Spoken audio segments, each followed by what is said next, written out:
let's now implement the second maximum of method.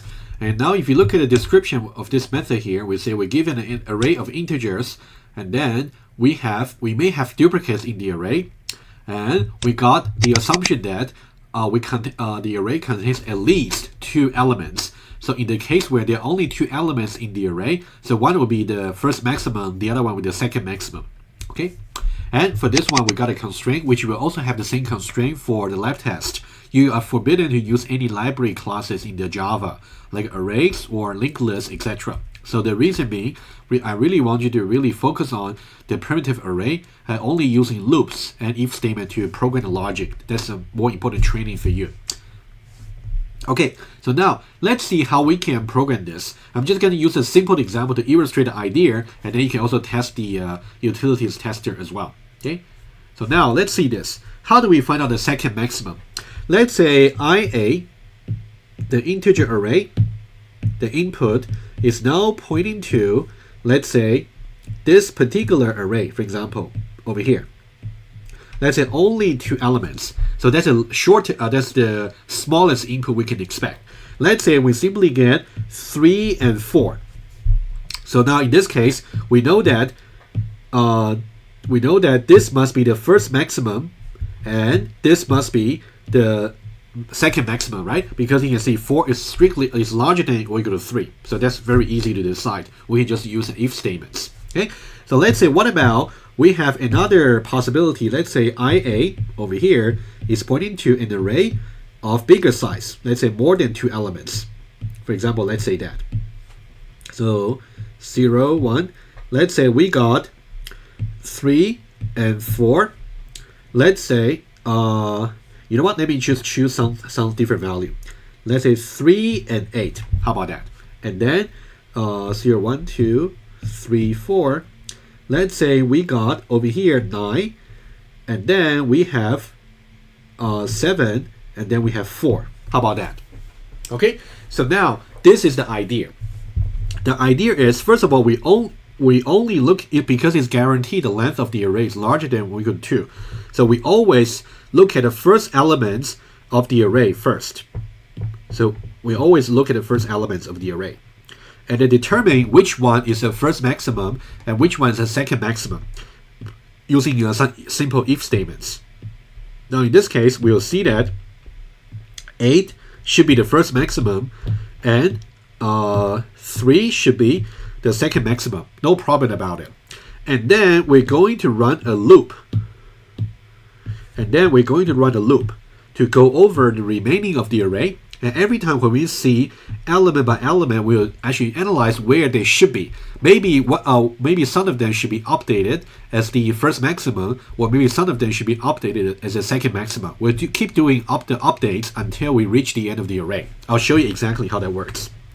Okay, let's say this is the first maximum, and this is the second maximum. Okay, let's say that's the case. Okay, so now question for you. So now we say that initially we got 8 over here, and also we got 3 over here. Okay, now over here we got 9. So now the first iteration, so the iteration is going to start from index 2, because we have already handled the first 2 indices. Start from index 2. 9, somehow you can see that 9 is larger than the current first maximum. So what kind of update should we do? In that case, we know that because 9 is strictly larger than or equal to the current first maximum. That means we must replace 9 to be the new first maximum. At the same time, the old first maximum should now become the new second maximum. Okay, you can think about we are using 9 to push 8 down for one level, and also we push 3 out of the context from the first and second maximum. Okay, hopefully you see that. So now, what about when we see 7? What's going to happen? So now when we see 7 over here, you can see if we see 7 simply just over here. Okay, so now is 7 going to affect any of the maximum? No, it is not, because 7 is less than or equal to the second maximum. So we just get 9, and then we get 8. Okay, and now what about 4? Similarly, 4 over here is now going to be also lower than the current second maximum. So it's not going to affect. So eventually we get 9 and 8 being the first and second maximum. Okay, that's how we calculate. Okay, so now let's try to make things a little bit more interesting. How about that? Okay, so now I want to change the value a little bit. Okay, let me just change this guy over here.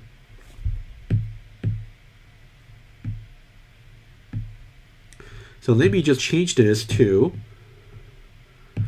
let's say, 14. And then I will do 12. How about that? Okay, I'll just change another example for you. Okay, so now let's just erase this and then try that. Okay, so now let's say this. So now initially we determined that 8 is the first maximum and 3 is the second maximum. Okay, now starting from the first iteration over here, so first of all we see 14. So when we see 14, we know that 14 is strictly is larger than or equal to the first maximum. So we push 8 down by one level and then put 14 over here. Okay, so that's after the second iteration. So now the first maximum is 14, the second maximum is 8. Okay, so what about the next iteration? So now we got 12. So where does 12 sit? 12 actually is below 14 over here, so we don't have to replace the first maximum. But 12 is larger than or equal to the current second maximum. That means we gotta push the current second maximum down and then replace that by 12, right? So that means we get 14 over here and then we put 12 over here. Okay, that's how we update. So this is the interesting bit, because every time when you have a new element to be looking at, it's either it's larger than or equal to the first maximum, or it's larger than or equal to the second maximum. You're gonna do some corresponding updates. So finally, if you got 4 over here, okay, so 4 actually stays below 12, so it's unaffected. So we still got 14 and 12. Okay, that's kind of the idea. So you should really keep maintaining the first and second maximum. Okay, you can see logically speaking, it's very interesting how you can maintain. So for this particular problem over here, I simply ask you to find out the second maximum exercise for you.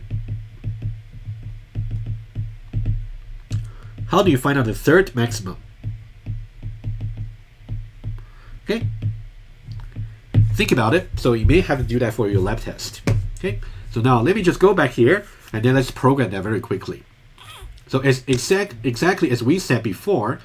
Okay, so now what I will do is I will first of all declaring maximum 1 for first maximum and maximum 2 for second maximum, and then I will just determine, because it's guaranteed the length is to be larger than or equal to 2, I'll determine which one is which. Okay, so now what I would do is I would say integer maximum 1, maximum 2, and then I would say if the first element is larger than or equal to the second element, in that case I would say maximum 1 is assigned to IA at position 0 and maximum 2 is IA at position 1. Otherwise, do it the other way. Maximum 1 is IA at position 1 and maximum 2 is IA at position 0. Okay, that's the first two elements. So now what I should do is I want to start with the loop from position 2 and then to see where the current element is. It can be either larger than or equal to the first maximum, or it can be larger than or equal to the second maximum, in which case we gotta do updates. Okay, let's see how we can do that. So now we can do a loop. We can say for integer I is assigned to 2 over here, not 0 anymore. Okay, I is less than, still the same upper bound IA dot length and I plus plus. Okay, over here, so now I would do exactly what I said. I would say if the current element, which is IA at position I, is larger than or equal to the current maximum 1, in that case I will try to replace, first of all, what I will do is maximum 1, I can say maximum 2 is going to be replaced by maximum 1, and then maximum 1 is assigned to IA at position I. Okay, Now I have a question for you. Would it work if I say the following alternatively? If I swap the order of these two, if I say maximum 1 is assigned to IA at position I, and then maximum 2 is assigned to maximum 1, would this version work? The answer is no, because now when you say maximum 1 is assigned to IA at position I, so now when you say maximum 2 should be equal to the old maximum 1, it's not the old version anymore, it's already the new version over here. So this order does not work. Okay, think about it more carefully. Okay, like that. Okay, maximum 2 and maximum 1. Okay, similarly, now we also got another update condition. If we got else if IA at position I is larger than or equal to maximum 2. Also, we know that implicitly, if we can reach this part over here to check this condition, that means the previous condition here is actually false, right? That means the negation of that is actually true. That means implicitly, the current element is strictly less than maximum 1, which means we don't have to touch it. Okay, so now we'll say maximum 2 is assigned to IA at position I. Okay, that's all we got to do. Okay, now the most tricky part is about why you got to do this order only, because in that way you do not overwrite the so the maximum you talk about over maximum 1 you talk about over here is really the old maximum 1 rather than the new maximum 1. Okay, be careful. Okay, that's about it. And finally, we can say return maximum 2, the second maximum.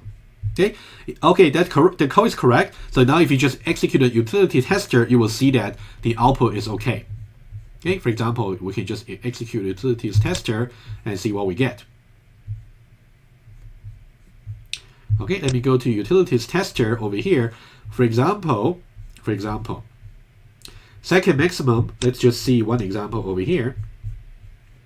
So second maximum of, so now let's say the first one is going to be IA6, and then the second maximum is simply 1, because they are simply duplicates, so just 5. Okay, and also second maximum will also be 5 over here, that's correct.